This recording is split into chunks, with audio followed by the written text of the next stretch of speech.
Prabhupada sat down and still the crowd didn't go, and people were roaring. What do they want? Prabhupada asked Hriman Krishna. I think they want to see you dance again, Srila Prabhupada. Hriman Krishna replied. Do you think so? Yes. He got up and started dancing again. The white wool cap pushed to the back of his head, his arms extended with the right hand, still clutching the japa bead bag, his right forefinger extended, and long robes flowing. The ecstatic chanting and dancing continued. After about 15 minutes, Narayana finally got the crank to work, and down came the canopy. Again, the cart moved from under the bridge and on through the park. The crowd had grown now to 10,000. This was much bigger than any Krishna conscious festival ever held before. Bhavananda remembers, quote, many of these people who attend Rath Yatra were intoxicated. We were not intoxicated, of course, but we were higher than they. That we could understand.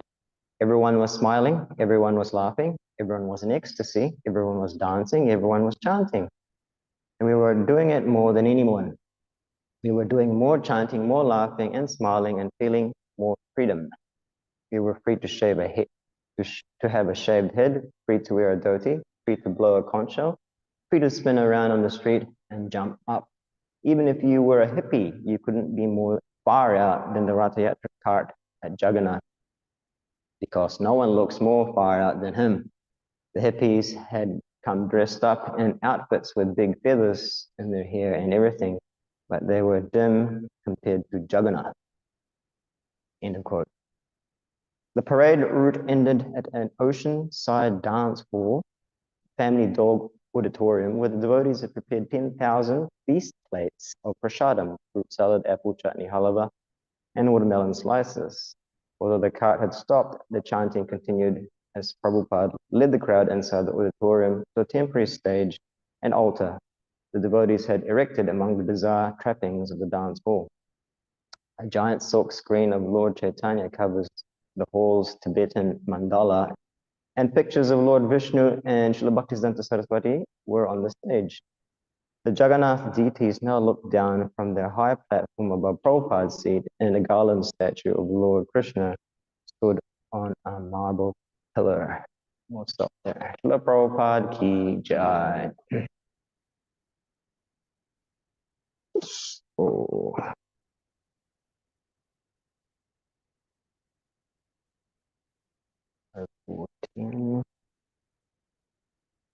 So there's no purport to text 13.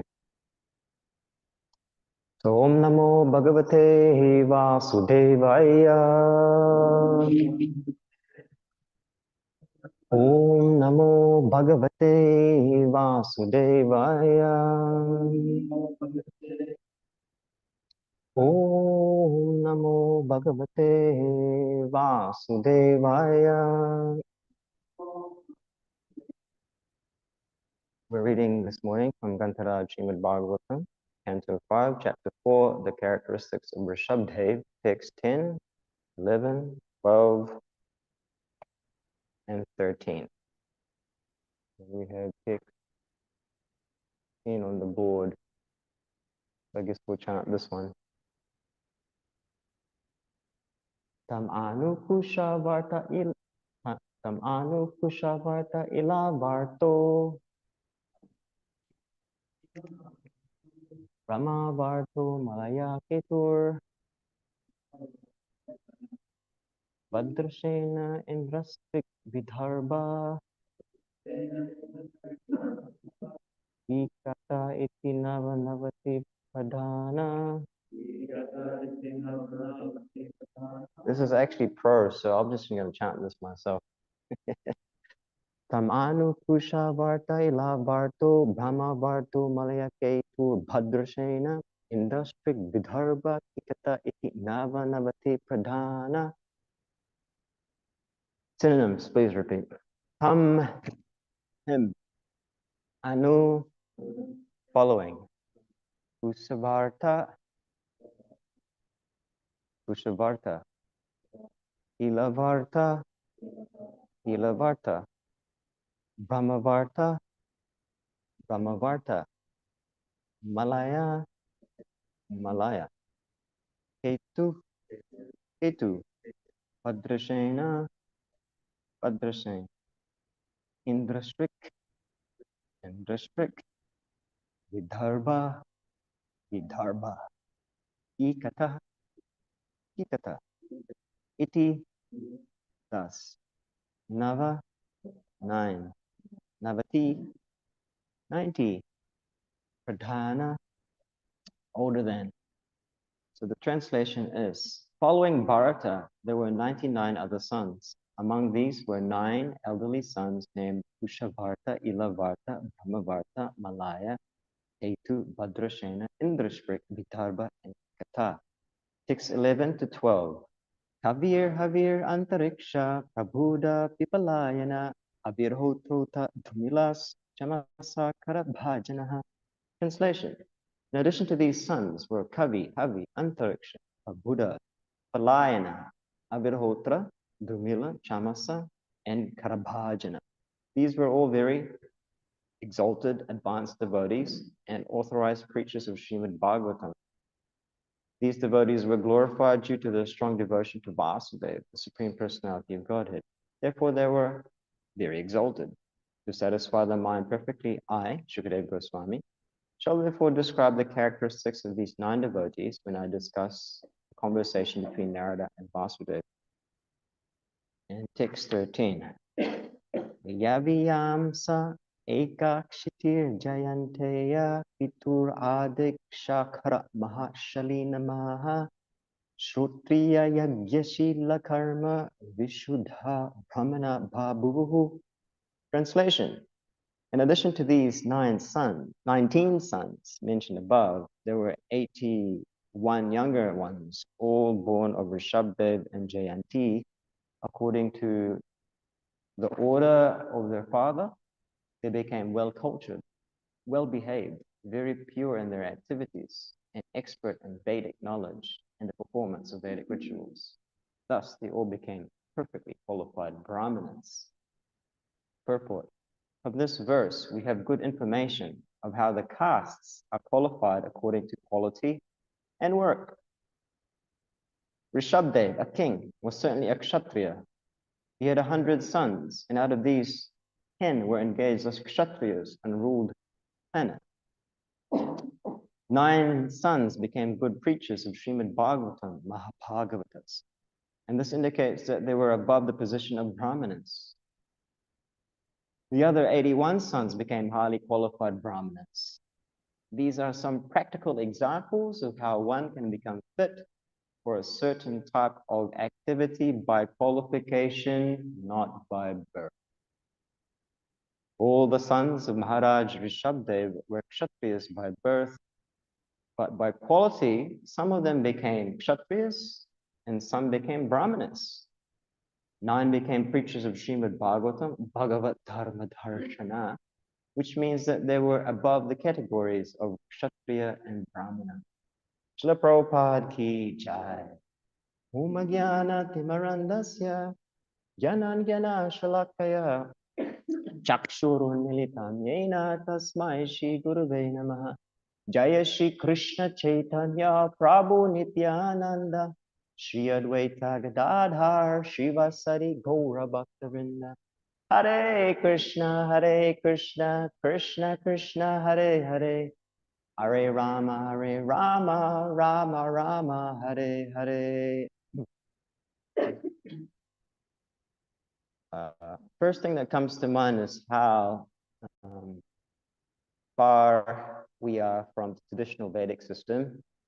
And of course, people back in Vedic times were so qualified that, one, they can have 100 sons or 100 offspring.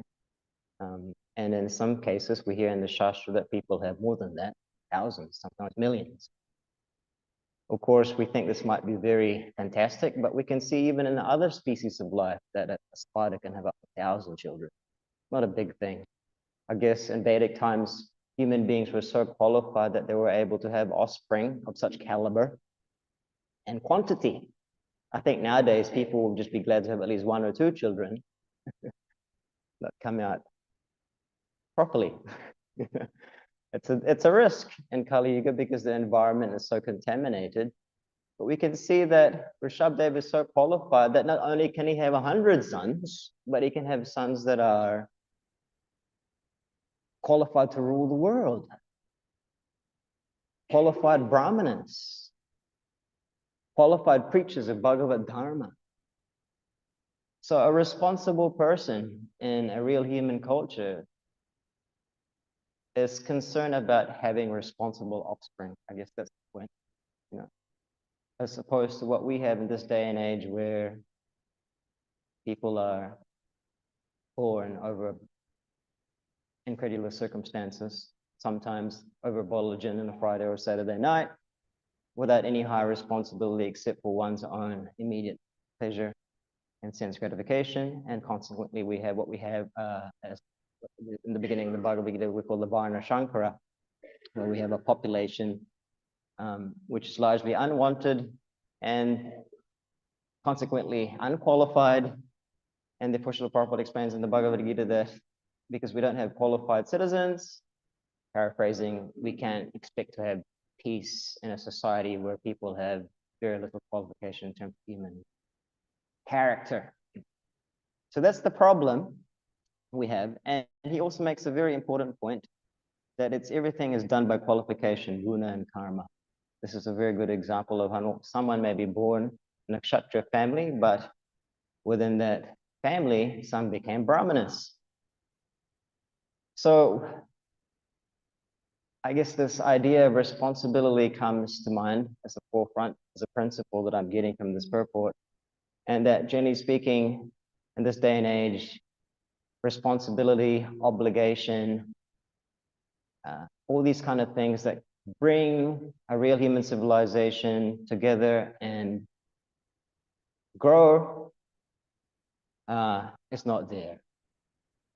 Everyone is very much self-absorbed and self-centered without really understanding the repercussions of their actions, whether it be individually or within their family, or speaking society and other nations. Responsibility and obligation are very fundamental aspects of a real human culture and human civilization. I have a responsibility towards my children, my wife, my husband, my dependents, my students, we all have some kind of responsibility towards another person. And there's obligation there. Why is that so strong in Vedic culture? Because in Vedic culture, people were very much rooted in their identity. We see, as we're coming towards Ram's appearance day, even Maharaj Dasarath, although completely qualified as a great emperor and king, he felt responsibility and obligation to have an heir, some sons to continue to look after the dynasty. That was a responsibility. And he felt that obligation and responsibility to the extent where he was getting a little bit neurotic about it because he couldn't produce any heirs, any children. He even had 353 wives. Did you know that? Dasarath Maharaj had 353 wives. He had his 3 principal wives, but actually he had 353. The reason being is that when Parashuram was going on a rampage, touring around the world, killing all the Kshatriyas, Parashuram vowed that he wouldn't kill any Kshatriya who was surrounded by women or who were engaged in a wedding activity. So every time Parashuram came close to Ayodhya, Dasarath was very clever that he would either surround himself with ladies or be in a wedding. And actually every time Parashuram came, he would wed another queen or another princess. So he ended up with 350 of them. In any case, in spite of his opulence and qualification, money, power, influence, that characteristic trait of a responsible individual was so rooted within Dasarath that he wanted that, when he left this world, that a proper individual or individuals could actually protect the citizens. This is the weight of responsibility people who were in high posts of administration felt. Where is that kind of government, actually, in today's society where the leaders are actually feeling so obliged that not only they should look after their immediate families, of course, they're all, this day and age, everyone's just looking out for themselves and exploit the citizens' money and resources. But he felt so obliged that not only did he want to look out for the citizens, he wanted to look out for every species within his dominion. That was the grave responsibility of a Kshatriya, not just the human beings, but all the other different species of life. So this weight of responsibility is so much there felt in Vedic culture because everyone is rooted with a specific identity. I am a Kshatriya, I'm a father, I have a responsibility to my dependents, I'm a Vaishya, I have a responsibility to the earth and the cows and the animals. I'm a Brahmana, this is my identity. I have a responsibility to dispense real knowledge, manage the dispensation of knowledge, the Vedas, accordingly to the people within society, and that way uplift their consciousness. And people were happy because everyone was performing their obligated duties. They were responsible. They weren't irresponsible. So that's one of the important characteristics or qualities within a real human civilization is people is very much rooted in obligations and responsibilities, which we really don't see so much today because it's so self-centered. People are looking out for themselves, number one. If this family situation isn't going to please me, then that's just for hell with the family.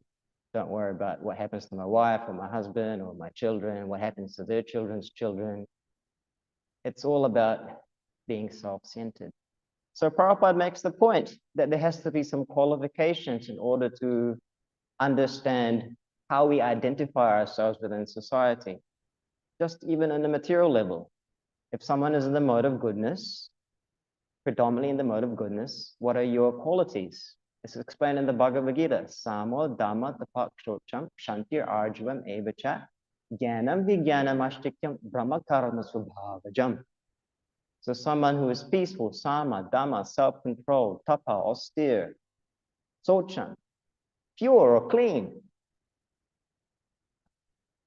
Someone who is tolerant and honest, evacha, certainly that jnanam, vijnanam, one who has knowledge and practical knowledge, realized knowledge. So if we have these qualities, then Brahma Karma Swabhavajam, one who's religious, Ashtikya, Brahma Karma Swabhavajam. So you have the mode of goodness, which produces a set of qualities, Samadhamatapasocham, and then you have an identity, Brahma Karma Swabhavajam.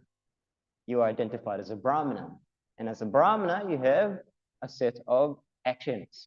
Yajna, yajna, pata, pana, parna, dhana, pratigraha. As a Brahmana, your occupation is to study the Shastra and dispense the Shastra to others, worship the deity, teach others to worship the deity, accept charity and give in charity. Bas, that's what a Brahmana does.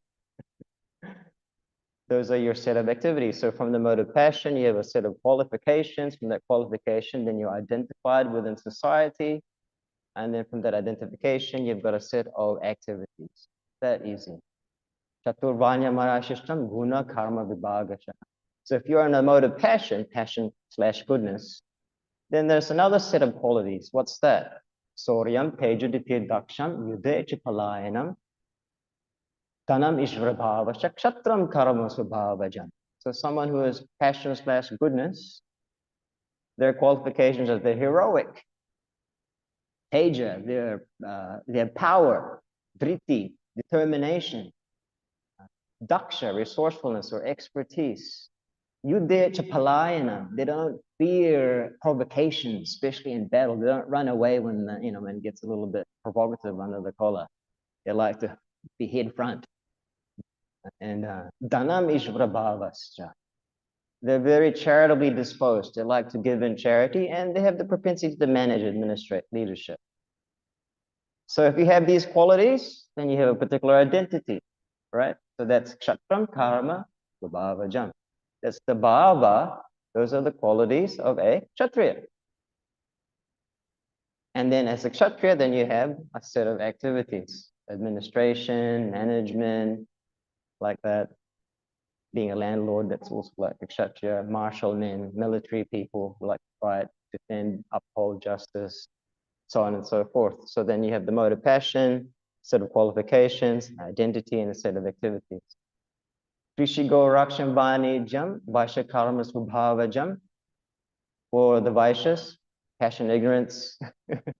Then you have farming, cow protection, business. Those are the Vaishya Subhavajam. Those are the natural work for those who are in that mode of nature. And then Paricharyatmika Karma, for those who are naturally inclined to labor or service towards others, then Sujashapi Subhavajam. Then those are the activities of the Shudras.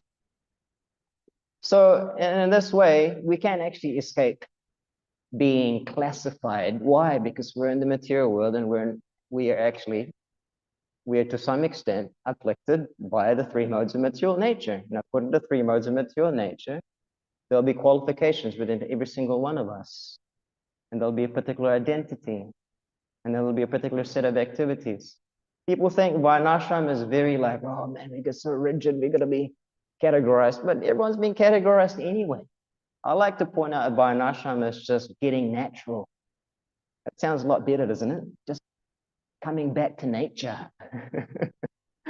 Isn't it? Because if you're acting according to your nature, then then you'll be happy, isn't it? Like if you act unnaturally, then you won't be happy. So acting or coming back to our natural state of grace, just at least materially speaking, and then with the ultimate understanding, with understanding our natural constitutional position as Jiva, Swarapur, Krishna Das, as eternal servants of God. That's our natural position. But what we're trying to come in touch with that spiritual reality, we also have to live and work and subsist in this world, and therefore that's what the system accommodates, how to act according to our natural state of grace so we can be happy in this world. And in that way, it's actually very systematic, very beautiful. And people were rooted in that identity. I remember Ravindra Swarup Prabhu gave this amazing series of lectures to do with Varnashram. He was quoting Confucius, the Chinese philosopher. Basically, he was saying that if you want to reform society, he quoted Confucius by saying that we first had to have a rectification of names. What that involves means that if you have a particular identification or a classification, like if you're a king, then the king should king. If you're a mother, the mother should mother. If you're a father, the father should father. If you're a teacher, the teacher should teach and should exhibit all the requisite qualifications a teacher, a king, a mother, and a father, etc. is supposed to possess. Because if you act according to your identity properly, people will become, there will be no ambiguity in terms of what's expected from you, isn't it? You're a king, you're meant to protect, you're meant to uphold justice. That's what we expect from you. But the problem is in this day and age, because of the mode of ignorance, people are so lost about what their identity is, even just materially speaking, what to speak of spiritually, you know. And even to the basics, like, you know, people are very confused. Confusion is a sign of mode of ignorance, tamaguna, you know. You can't tell. They don't understand whether they're even a male or a female. This is getting, won't go into this too much as a sensitive topic, you know, but it's when I was in India just 3 weeks ago, one of my godbrothers told me that in Delhi, you know, there's a hospital in Delhi that's offering like special 50,000 rupees to change your gender. Special. I don't know, 50,000, is that cheap? Sounds cheap, but it's pretty dodgy. You know, if you want to change your gender, you know, just go to this hospital and they'll do it for you, you know. It's a very sad state of affairs because the confusion causes a lot of, you know, turmoil internally. And if you can't identify someone, if you're not rooted in your identity and you can't identify someone, it's very difficult to have a relationship. Have you noticed that? Like when I'm out on book distribution, some people, you know, some people like, you know, this has happened to me multiple times. You know, I go up to someone, excuse me there, man, you know, and they look at you strange. Actually, it's a sir, you know, I'm a sir. You know, or excuse me there, sir, or excuse me, I'm a man, you know. Due to the glories of modern technology, it's very difficult to distinguish. You basically blur the line between just the male and female gender thing. You know, it's like, well, you know, if you're a man, you interact in this way. If you're a female, you interact in that way. But if you can't even identify the person that you're trying to interact with, then how can you have a relationship? Isn't it? That's just basic stuff, just like basic gender stuff. In Vedic culture, if you're a woman, Mataji, utmost respect. Isn't it? If you're male, according to your social status, Prabhu, you know, and you act according to that particular person's age, their class, And everyone just knows, okay, so you're a Brahmana, you're elder, you're senior, offer my obeisances to you. Can I do something for you? This immediately you know how to interact according to one's identity. But that's so lost in Kali Yuga. It's like, what are you? what, what do you do? How do you function? And even if we can identify someone in Kali Yuga, it's like, well, we're not educated on how to interact properly. At least as I was growing up, there was a little bit of culture there. Like I remember when I was growing up in the Philippines, the first 5 years of my life, I lived in the Philippines in the 80s. And I remember every time I saw my grandparents, I would always have to seek their blessing. It was just part of the culture. I would grab my grandmother's hand, I would grab my grandfather's hand and put it on my head and say, bless me. That was nice, that that was just the etiquette. And it created a nice relationship because we upheld that culture. Yeah. So nowadays, as Kali Yuga progresses, that's just completely demolished. People don't know who they are, materially speaking. And because we can't identify them, we don't know how to have a relationship. First, be rooted in identity. Then there's the sambandha. Then we can have the relationship. And then abhidaya, how to act in that relationship. Ultimately, with the goal of becoming attached to Krishna. So we're so far away from a real human civilization. And as I began with the attempt of giving this class, is that we're just this big gap between the ideal society and what we have now, and don't have any massive expectations. Frustration comes when there's a gap between the reality and our expectations.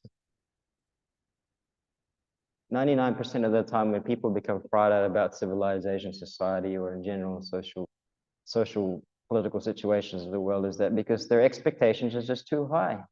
And as Prabhupada points out, we don't actually live in a human civilization. As we study Srimad Bhagavatam, we just understand that that's so much the case.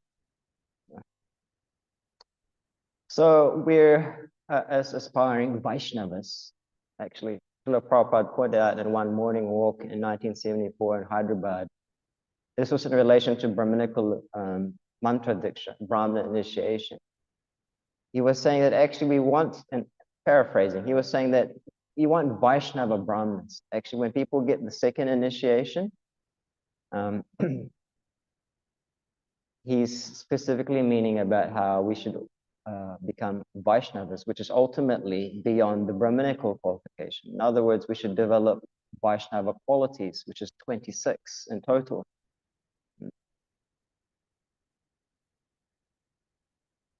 For the lack of a real human civilization, Srila Prabhupada wanted to create a society of first-class people to try and dispense real knowledge and real education to bring people to a higher level of existence.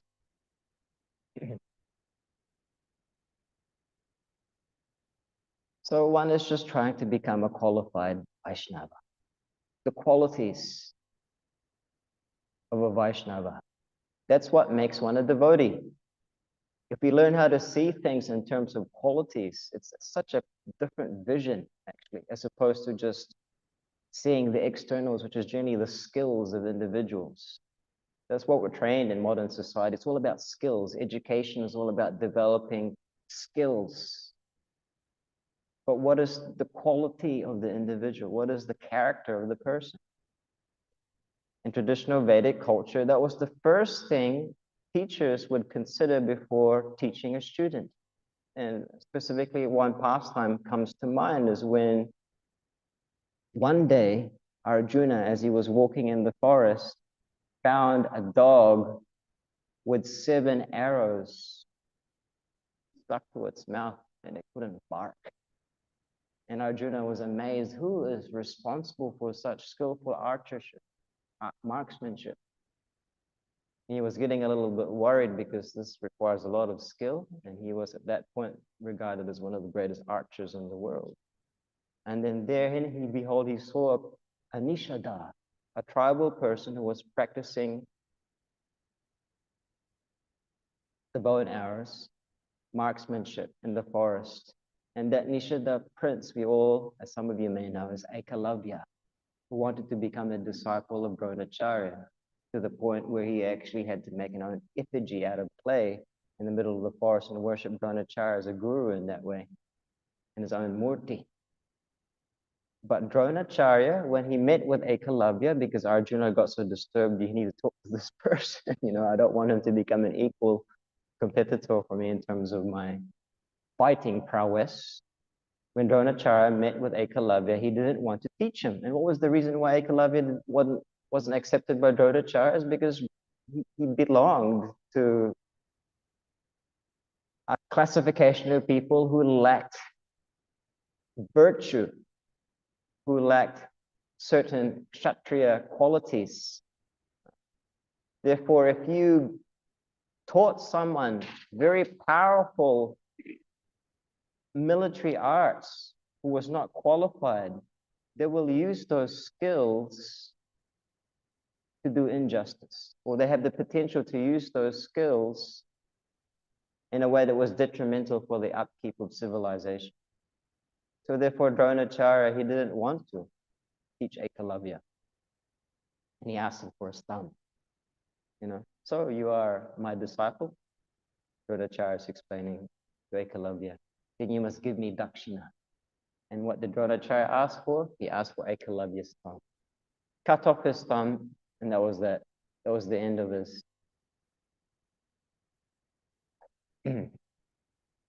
bowmanship in terms of his equal repertoire with Arjuna. So the point being is that in traditional times, the person's character or quality was considered before they would be trained according to a particular set of activities. But nowadays, it's completely upside down. It doesn't matter what happens. It's that if you have the most money, you can memorize all the trivial things that you need to get into an institution, and you have the most money to pay that institution, then they'll train you accordingly, ultimately for the purpose of becoming a viable economic unit, how to get a job and make money, because money is money. So you have all these people who are very skilled in so many different ways in society we have today, but very base character. Meat eating, illicit sex, gambling, intoxication. That just becomes the staple. It's actually regarded as, if you got money, you can justify anything. You can justify any of your activities because your value into the society today is just based on your economic viability.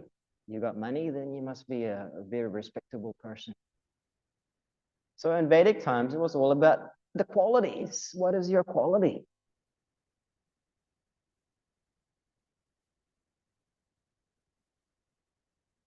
Sachinandana Maharaj was explaining, I remember he was recalling that in Prabhupada's time, for those who wanted mantra diksha or second initiation, some of the Prabhupada disciples were made to memorize those 9 qualities stated in the Bhagavad Gita, but 9 qualities of the Brahmana, Samadhamma, Shocham.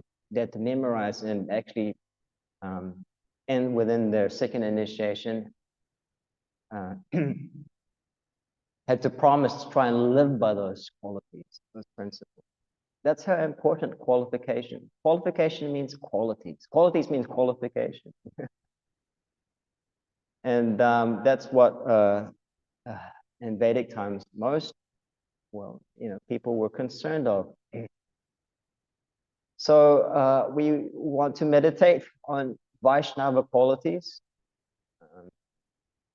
and how to attain those qualities are given to us in the process of Krishna consciousness. Ultimately, yasyasya bhaktir bhagavati akinchana sarvaguna tatprasamashate suraha aro bhaktasya ato mahatguna manorathe nasi dhavato bhahi.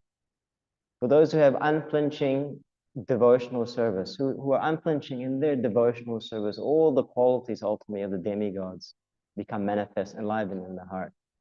As opposed to those who don't engage in devotional service, simply just hovering on the manarata, the mental platform. And therefore, how can there be any good qualities in such a person, subject to the three modes of material nature? This is a very interesting point, actually. I remember Shiva Maharaj talking about this in his books of the Bhakti Chintamani, how the primary characteristics of a devotee on a steady platform is their ability to control their mind and senses, the gross and subtle senses. And then the secondary characteristics is the qualities that are conducive to devotional service. So if we're very fixed in the general practices of Krishna consciousness, then the requisite qualities will come. And they will come and they will be fixed. Padarajastato bhava kama lobhariyasta cheta eta anavidam sitam satve prashidati. When one is irrevocably fixed in devotional service, the modes of passion and ignorance and their subsequent anchoring and greed like this disappear from the heart, and one is situated in the mode of goodness.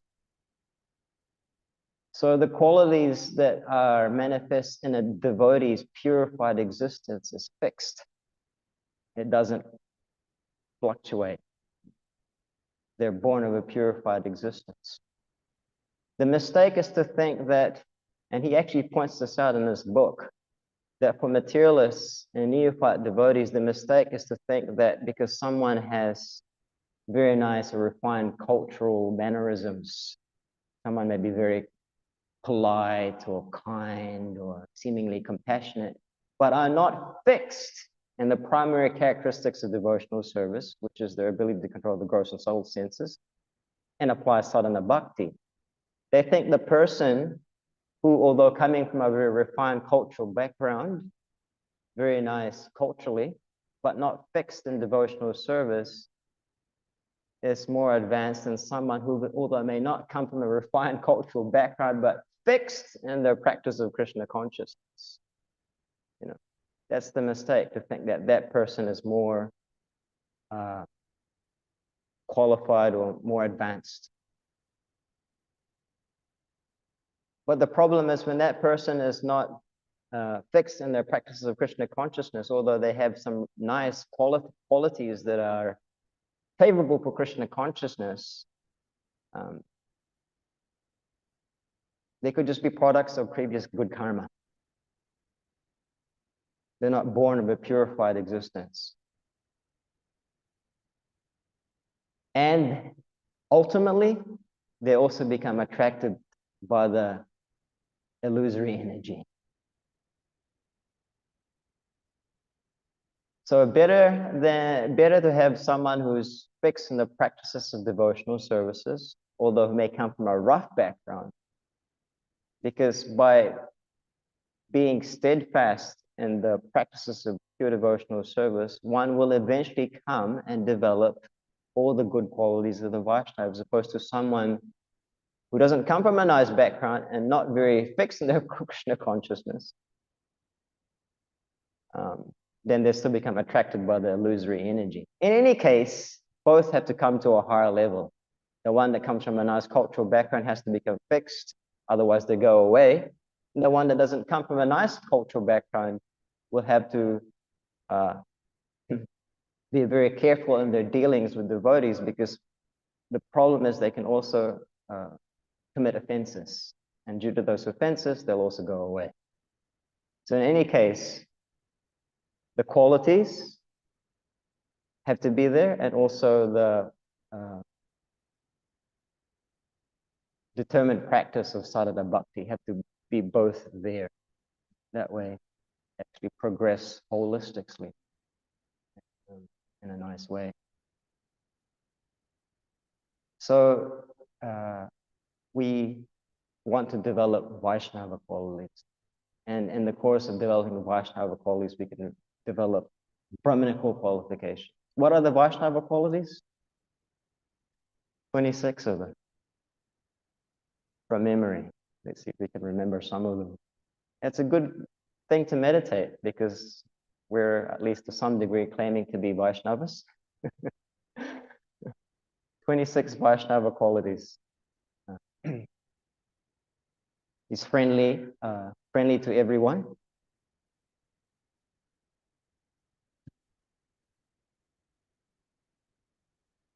He has no enemies.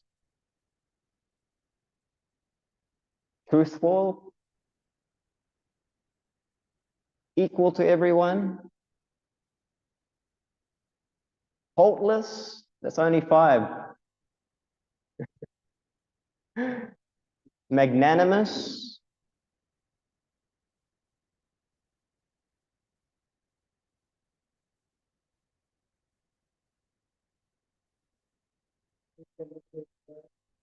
Surrendered to Krishna, free from material desires, mild, clean, one who doesn't desire any respect from others, but is always, respecting other people, silent, grave.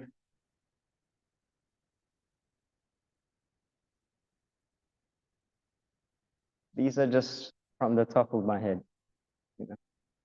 So these are what we're aspiring for. And the most important, we're always trying to surrender to Krishna, because by surrendering to Krishna, we can purify our existence by engaging in devotional service. So we can meditate, do some research. What are the 26 qualities of devotees, and how we're becoming enlivened, and how these things are manifesting with our own heart. And then one can actually call oneself a Vaishnava, which is not such a cheap thing as we're hearing from Shastra. But we're trying. And that's what Prabhupada says, although we're not perfect, because we're trying to become perfect, therefore you're glorious. Because who's actually trying for perfection in this day and age? Therefore, we give all encouragement, support, and facility for anyone that's wanting to try to become a Vaishnava, because it's so rare. Manushanam sahasreshu kashchitati siddhai, yatati siddhan, kashchin mam beti tatbataha. Out of many thousands among people, one may endeavor for perfection. Of those thousands, one may know me in truth. So Krishna even says, you're all one amongst millions of people who are trying to attain this ultimate goal for Krishna consciousness. So very glorious, actually.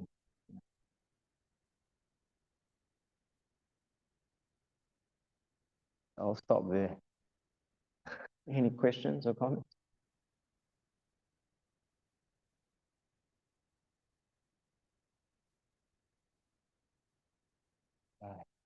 Okay. Grantaraj Srimad Bhagavatam ki, Srila Prabhupada ki, Janita ko. Hare Krishna.